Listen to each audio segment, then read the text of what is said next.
মানুহ দেখিছোঁ বহুত পুৰণি মানুহ এঘৰ দেখিছোঁ বহুত পুৰণি দাদা এই ঘৰখন আপোনালোকৰ নেকি অঁ মানে মই বহুত পুৰণি এটা আহি দেখা পালোঁ ঘৰটোৰ সেইটো কাৰণে ৰখালোঁ গাড়ীখন তাৰমানে মই ইফালেদি আহি আছিলোঁ এইখিনি দেৰগাঁও কি গাঁও বুলি কয়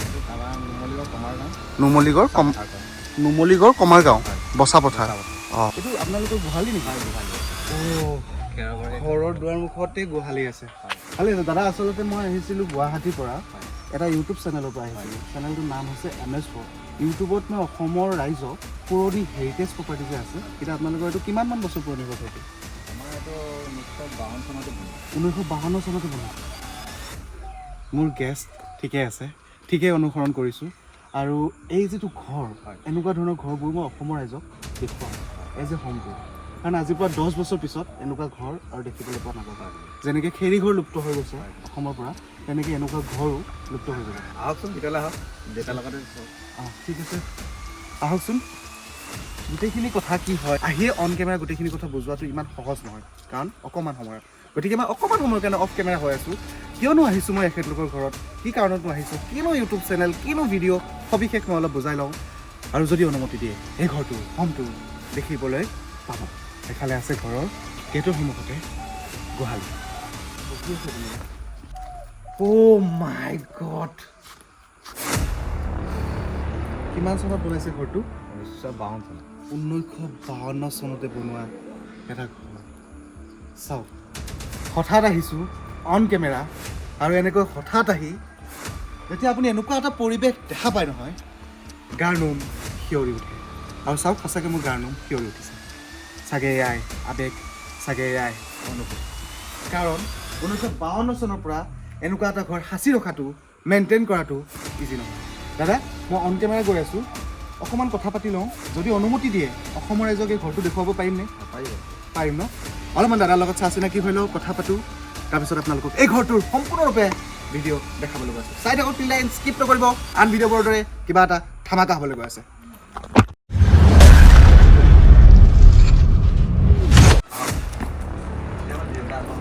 নমস্কাৰ দেই বৰ্তা ঘৰটো আপোনালোকৰ ঘৰটো দেখিয়ে বিশেষকৈ আহিছোঁ বহুত ভাল লাগিল ঘৰটোৰ গৰাকী মুৰব্বী আপুনি বুলিয়ে ধৰিব পাৰোঁ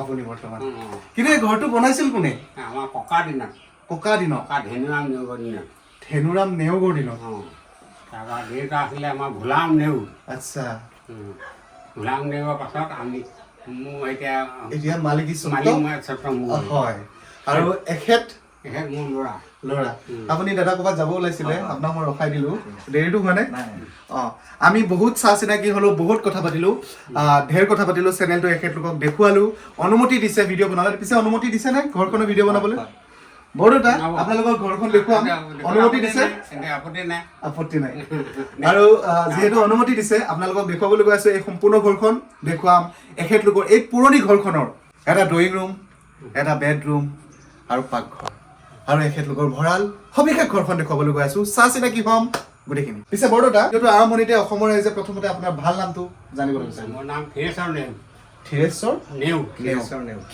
নেওগ বৰ ধুনীয়া নাম বৰদেউতাগৰাকীৰ বৰদেউতা পিছে এইখিনি গাঁওখনৰ নাম কি হয় কমাৰগাঁও বচাপথাৰ দাদাই বাৰু মোক ক'লে কমাৰগাঁও বচাপথাৰত আছোঁ আৰু যিসকলে কমাৰগাঁও বচাপথাৰৰ পৰা চাই আছে এই ভিডিঅ'টো লাইক কৰিব কোনে কোনে চিনি পায় এটা কমেণ্ট বক্সত সুন্দৰকৈ কমেণ্ট দিবলৈ নাপাহৰিব ইফালে আছে বৰদেউতাৰ পুত্ৰ দাদাৰ নামটো ভাল নামটো মোৰ নামটো ৰাজীৱ নেওগ মাজত কুমাৰ চুমাৰ নাই অ'কে কাৰণ ৰাজীৱ বুলি ক'লে কুমাৰটো লগ হয় ৰাজীৱ নেওগ আৰু এই ঘৰখন বৰদেউতা আপুনি যেতিয়া এই ঘৰখন বনাই আছিলে তেতিয়া আপুনি একেবাৰে সৰু আৰু মানে 4-5 বছৰ হোৱাই নাই এই ঘৰটো বনাওঁতে কিমানমান পইচা তেতিয়া খৰচ হৈছিল কাৰণ তেতিয়াৰ পইচাৰ ভেলুটো বহুত আছিল ভেলুটো আছিলে এবাৰ পইচা এতিয়া এইবিলাক টিংবিলাক কিনি আনিছিলে 250 টকা নে কিমানত কোৱা শুনা মতে গোটেই ঘৰৰ টিং 250 টকা কিনা হৈছিল নহয় এক বান্দুল হিচাপ তেতিয়া বান্দুল হিচাপে 250 টকা খুব বেছি 50-60 হাজাৰ মান টকা খুব বেছি 50-60 হাজাৰ টকা এই মস্ত ডাঙৰ যে ঘৰটো দেখিছে এনেকুৱা এটা ঘৰ বনাওঁতে তেতিয়া খৰচ হৈছিল খুব বেছি 50 বা 60 হাজাৰ টকা আৰু আজিৰ দিনত 50-60 হাজাৰ টকা কি ঘৰটো বাদে দিয়ক অকণমান বালিও ভালকৈ আপুনি নাপায় ঘৰটো বনাবলৈ জোখৰ ইফালে আৰু এগৰাকী বৰদেউতা দেখিছোঁ এখেত মোৰ ভাগিন আচ্ছা ভাগিন নমস্কাৰ দেই বাইদেউ ল'ৰা ওচৰতে আছে হয় নেকি হয় লগ পালোঁ ভাল লাগিল আপোনালোকৰ ঘৰখন এতিয়া ইউটিউবত দেখুৱাম ককাৰ দেউতাৰ নাম তাত চব লিখা আছে অ'। এইবিলাক চব আৰু মিস্ত্ৰীজনৰ নামো লিখা আছে অ' ভাই চাহাব এই ঘৰটো কোনে বনাইছিলে তেখেতৰ নামটো চিন স্বৰূপে ৰাখি থৈছে আৰু কোনটো চনত বনাইছিলে সেইটো লিখা আছে কেমেৰা পাৰ্চনক মই অলপ কৈছোঁ অকণমান জুম কৰি দেখুৱাওক 1952 চনত বনাইছিলে এই ঘৰটো ভোলাৰাম নেওগ অ'নাৰ আৰু বনাইছিলে কোনে ঘৰটো সূত্ৰলাল সূত্ৰধৰ তেখেত ক'ত আছিল 1952 চনত তেখেত মিস্ত্ৰী ক'ত পাইছিলে এনেকুৱা ঘৰ বনাবলৈ এইবিলাক হেৰি ঢাকাৰ পাইছিল ঢাকা ঢাকা মানে সেই বাংলাদেশ বাংলাদেশ অ' ভাই চাহাব 1952 চনত ঢাকা যিটো আজি বাংলাদেশৰ ৰাজধানী হিচাপে জনা যায় ঢাকা সেই ঢাকাৰ পৰা মিস্ত্ৰী আনি বনাইছিলে এই ঘৰটো এই যে খিৰিকীবোৰ দেখিছে ঘৰটো 1952 চনত যেতিয়া বনাইছিল তেতিয়া দিনৰে খিৰিকী সেইবিলাক তেতিয়া খিৰিকী দৰ্জাবিলাক তেতিয়া এইবিলাক তেতিয়া পুৰণা দৰ্জা দৰ্জাবিলাক এই সোফাবোৰৰ কথা মই সুধিছোঁ বৰদেউতা এই সোফাবোৰ অকণমান কেমেৰাটো ওচৰত লৈ আহক এই সোফাবোৰ কেতিয়াৰ হয় বৰদেউতা 77 মানত বিয়া পাতিছিল বিয়াত যৌতুক ঘটনা মানুহ আচ্ছা মানে বৰদেউতাৰ ধৰ্মপত্নীয়ে এখেতৰ ধৰ্মপত্নীয়ে এয়া যৌতুক মানে মাক দেউতাকৰ ঘৰৰ পৰা মৰমতে দিছিলে এয়া সোফা আৰু এই সোফাবোৰ এতিয়াও বাহিৰত সাঁচি এনেকৈ স্মৃতি হিচাপত ৰাখিছে বৰদেউতা কোনটো চনত বিয়া পাতিছিল আপুনি 77 চনত 1977 চনত বিয়া পাতিছিলে আৰু তেতিয়া দিনৰ সোফাত কোনো ধৰণৰ বাৰ্নিছ কৰা নাছিলে এনেকুৱা কাঠৰ পিয়ৰ কাঠৰ আছিল আৰু আজিও অকণমান কেমেৰাটো ইফালে লৈ আহক চাওক অলপ অলপ ঘূনে খাইছে কিন্তু মৰমত সাঁচি ৰাখিছে অলপমান আপোনালোকৰ ভিতৰলৈ যাব পাৰিম এতিয়া বৰদেউতা ড্ৰয়িং ৰুমলৈ ব'লক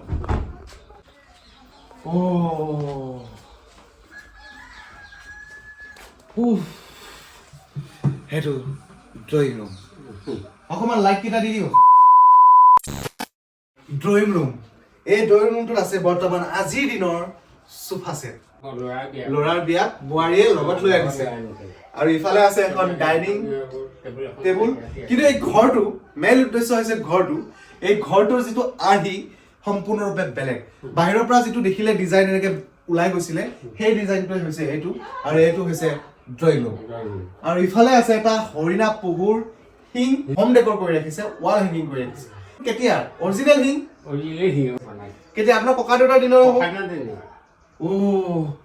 আৰু তেতিয়া দিনত এনেকুৱা হৰিণাৰ শিং বা এনেকুৱা এখন ঘৰ থকা মানে এটা সম্ভ্ৰান্ত ঘৰৰ পৰিয়াল বুলি গণ্য কৰা হৈছিল গাঁওখনত শ্ব'কেছ য'ত নেকি বিভিন্ন ধৰণৰ শ্ব'পিচেছ সজাই ৰাখিছে ইয়াতে আছে এটা কাঠৰ হাতী যিটো চাগে কাজিৰঙাৰ পৰা অনা হৈছে আমাৰ সকলোৰে মৰমৰ জুবিন দা আৰু এনেকৈ শ্ৰদ্ধাঞ্জলি দি ৰাখিছে এখন ডাঙৰ ফটো ধুনীয়াকৈ ঘৰটোৰ শ্ব'কেছৰ মাজত এনেকৈ মৰমৰ জুবিন দাক ধুনীয়াকৈ শ্ৰদ্ধাঞ্জলি দি ৰাখিছে সঁচাকৈ আহোঁতেও তেখেতৰে গান শুনি আমি আহি আছিলোঁ আহকচোন আমাৰ পুৰণা সম্পদ এটা চাই লওক পুৰণি হয় কি বস্তু আছে গ্ৰামোফোন আছে আমাৰ গ্ৰামোফোন হয় ঐ কেমেৰা চলি আছে ন গ্ৰামোফোন আছে পুৰণি ক'ত আছে আছে ভিতৰত আছে ব'লক ইফালে আমি ভিতৰত যাব পাৰোঁ অন কেমেৰা লৈ যাই আছোঁ একো এডিটিং নকৰোঁ আহক চাওক লৈ যোৱাৰ মাজতে দেখাইছোঁ এইবোৰ হৈছে পুৰণি চিলিং কাঠৰ চিলিং ইয়াতে টৌ চৰিয়া আগৰ দিনৰ পুৰণি সা সম্পত্তি যদি কিবা থাকে সেই বস্তুবোৰ ইয়াতে এনেকৈ সাঁচি ৰখা হৈছিল সযতনে এয়া হৈছে এখন পুৰণি চিলিং আৰু এইটো ঘৰ সম্পূৰ্ণৰূপে পুৰণি চাওক এইকেইখন কিন্তু মাটিৰ বেৰ এতিয়া বৰ্তমান এইকেইখন মাটিৰে হৈ আছে ইয়াতে কোনো চিমেণ্ট লেপা হোৱা নাই মাটিৰ আহক এইটো কি হয় এইটো ৰেডিঅ'গ্ৰাম হয় মানে ৰেডিঅ' হয় এইটো পুৰণি দিনৰ ৰেডিঅ' এইপিনে কেমেৰাটো লৈ আহক এইটো হৈছে এটা পুৰণি দিনৰ ৰেডিঅ' এইবোৰ কি হয় এইবোৰ ৰেডিঅ' চেনেলখিনি আছে চেণ্টাৰখিনি আৰু এই আপোনাৰ অফ অন ভলিউম চেণ্টাৰ মিলোৱা আচ্ছা এতিয়া ভালে আছে এইটো ন হয় চলে নে এতিয়াও এইটো চলে এইটো কিহত চলিছিলে কাৰেণ্টত চলিছিলে ইয়াত মানে এডাপ্টৰ লাগে এটা ৰেডিঅ' এইটো কি বুলি কয় নামটো ৰেডিঅ'গ্ৰাম মানে এইটো ৰেকৰ্ডিঙো কৰিব পাৰি নিজৰ কথা হয় আগৰ দিনৰ পুৰণি হিন্দী চিনেমাবোৰতহে দেখিছিলোঁ এনেকুৱা বস্তু এটা ৰেডিঅ' এটা হাত পুৰণি ৰেডিঅ', এটা আও পুৰণি ৰেডিঅ' গ্ৰাম। এই ৰেডিঅ'গ্ৰামটো দেখিবলৈ প্ৰায় এনেকুৱা, য'ত নেকি ইফালে মিউজিকৰ চাউণ্ডবোৰ ওলায়। এইটো হৈছে মিউজিক ছিষ্টেম, য'ত নেকি আপোনাৰ চেনেলবোৰ আছে, বিভিন্ন ৰেডিঅ' চেণ্টাৰবোৰ, ইয়াতে মিউজিক ভলিউম চেনেল মিলোৱা এইবোৰ আছে। আৰু এইটো হৈছে এখন ডিস্ক। এই ডিস্কখনত নিজৰ ভইচ ৰেকৰ্ড কৰিব পাৰে, নিজৰ শব্দ নিজৰ চাউণ্ড ৰেকৰ্ড কৰিব পাৰে, মানে এটা ৰেকৰ্ডাৰ। আৰু তেতিয়া দিনৰ ৰেডিঅ'গ্ৰাম বা ৰেডিঅ'টো দেখিবলৈ এনেকুৱা আছিল, য'ত নেকি আজিৰ ৰেডিঅ' আপুনি আপোনাৰ নিজৰ মোবাইল ফোনটোতো চলাবলৈ পাৰে। কিন্তু তেতিয়া এটা ৰেডিঅ' চলাবলৈ হ'লে এই মস্ত ডাঙৰ এই এটা বাকচ আপুনি দাঙি লৈ ফুৰাব লগা হৈছিল, এটা ৰেডিঅ' এটা চেনেল শুনিবলৈ হ'লে। ৰেডিঅ'গ্ৰাম আৰু গ্ৰামোফোন এটা আছে। গ্ৰামোফোন, হয়, দেখাই দিছোঁ। গ্ৰামোফোনটোতো চিনি পাওঁ, কাৰণ গ্ৰামোফোনটো বহুত জেগাত দেখিছোঁ। আৰু যেতিয়া আমাৰ স্কুলত কিবা হৈছিল প্ৰগ্ৰেম, তেতিয়া গ্ৰামোফোন প্ৰায়ে প্ৰদৰ্শনীত লৈ অহা হৈছিল। এইটো গ্ৰামোফোন ন? এইটো কেতিয়াৰ দিনৰ হ'ব? এইটো বহুত ইংৰাজৰ দিনৰ হ'ব। হা ৰাজীৱ দা? মই চলাই দিছোঁ। হয়, এখন হৈছে ডিস্কখন, যিখন আমি বৰ্তমান ক'ব পাৰোঁ CD ডিস্ক। দুটা চাইডে বাজিছিল, আৰু ইয়াতে চাওক কিছুমান ঘাট আছে। এই ঘাটবোৰত গানৰ ৰেকৰ্ড কৰা আছে। আৰু এইটো পিনটো নহয় জানো? ডিস্কখন ইয়াতে এনেকৈ লগাই দিয়া হৈছিলে, ইয়াৰ পৰা এৰুৱাই হা এনেকৈ লগাই দিয়া যায়। তাৰপিছত এইটো বাজি থাকে। এয়া হেণ্ডেল আছে, হেণ্ডেল ইয়াত লগাব লাগে।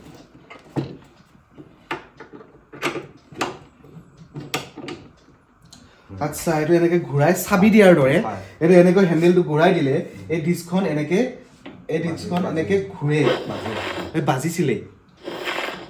এই ডিস্কখন এনেকৈ বাজি উঠে। আৰু এইটো কিমান চনৰ হ'ব? এইটো প্ৰায় ইংৰাজৰ দিনৰ হ'ব। আৰু দেখিবলৈ বহুত পুৰণি, ছাল বাকতি এৰি গৈছে, কিন্তু এতিয়াও ভালে আছে, চলা অৱস্থাতে আছে এটা গ্ৰামোফোন।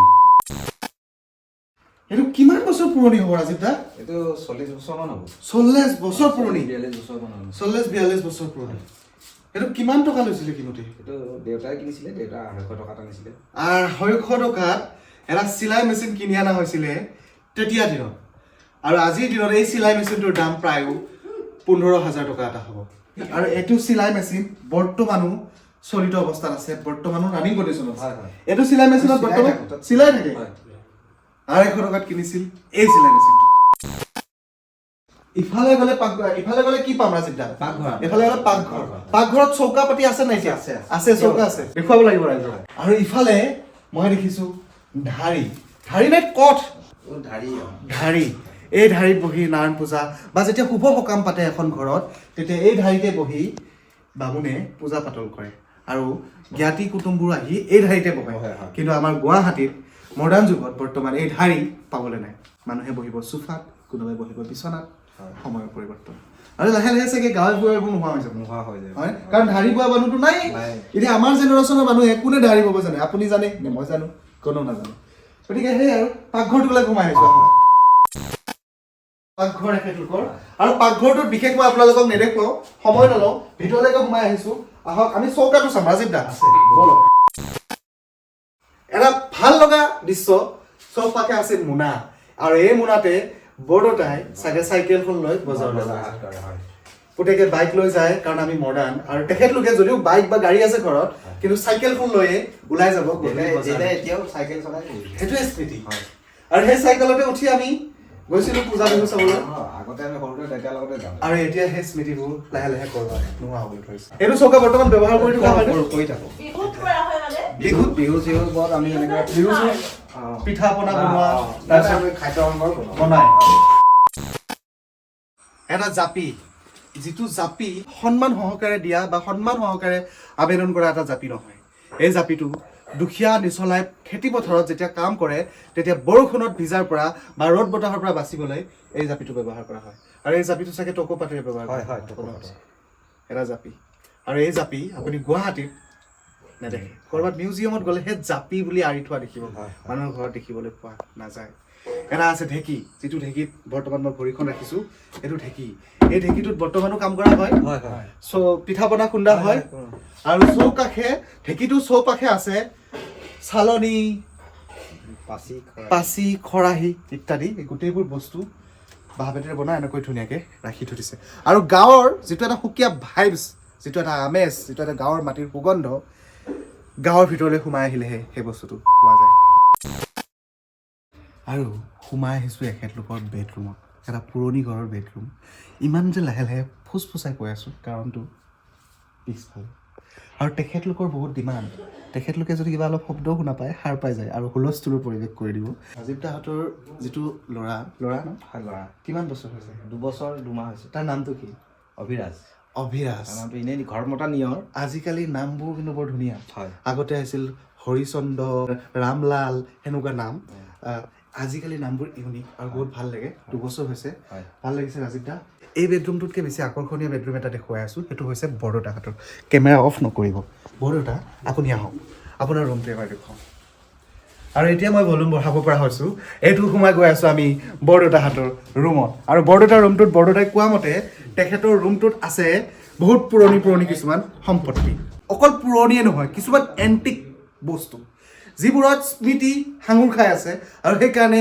সেই স্মৃতিবোৰ বৰদেউতাই ল'ৰা ছোৱালীকো পুতেক বোৱাৰীকো উলিয়াই পেলাবলৈ দিয়া নাই নহয় জানো বৰদেউতা ৰাখি থৈছে ইফালে আছে এখন বিচনা যিখন বিচনাত বৰদেউতাই শুৱে এখন বহুত পুৰণি এখন এণ্টিক মই দেখিছোঁ বেতৰ চোফা বুলিয়ে ক'ম নে চকী বুলিয়ে ক'ম চকী যিখন চকীত কুচন পাৰি ৰাখিছে ক'ৰবাত খুটা এটা 2এটা লৰিছেও ক'ৰবাত অলপ বেত ছিঙিছে ভাঙিছে এৰিছে কিন্তু উলিয়াই পেলাই দিব দিয়া নাই এইবিলাক স্মৃতিৰ কাৰণে ৰখা হৈছে স্মৃতিৰ কাৰণে ৰখা হৈছে এটা কওক এইটো হৈছে গডৰেজ দেখিছোঁ আৰু এই গডৰেজটোত কথা আছে ডিজাইন যিবোৰ ডিজাইন কাটিছিলে কুণ্ডত কটা বুলি কয় কুণ্ডত কটা ডিজাইন এইবোৰ গডৰেজ ইয়াতে বহুত মৰম আৱেগ জড়িত হৈ আছে ইফালেও এটা আছে আলমিৰা ইফালে আছে এখন ড্ৰেছিং আইনা আৰু ঘৰটো চাই ময়ো সঁচাকৈ আৱেগিক হৈ ওলাই আহিছোঁ ক'ৰবাত হয়তো আমিতো ঢুকি নাপাওঁ সেই বস্তুখিনি কিন্তু ক'ৰবাত এই আৱেগবোৰে খুন্দা মাৰে আৰু আজিৰ এই ভিডিঅ'টো মই ইমানতে সমাপ্ত কৰিবলৈ ওলাইছোঁ এই ঘৰখন বাহিৰৰ পৰা এটা আকৌ এবাৰ লুকটো চাই লওক ভঁৰাল ঘৰ ইফালে নতুনকৈ বনাইছে এটা পকী ঘৰ কিন্তু এই ঘৰটো ভাঙি পেলোৱা নাই আৰু এই ঘৰখন সবিশেষ চাই আপোনালোকে কেনেকুৱা পালে এটা সুন্দৰকৈ কমেণ্ট বক্সত লিখিবলৈ নাপাহৰিব বিশেষকৈ এই ৰাজীৱ দাক আৰু এখেতৰ পিতৃ বৰদেউতাক কেনেকুৱা পালে এটা কমেণ্ট বক্সত লিখিবলৈ নাপাহৰিব লগ পাব এটা নতুন ভিডিঅ'ৰ লগত till then tata bye bye জয় আই অসম বাই বাই দেই আপোনালোকে হেৰি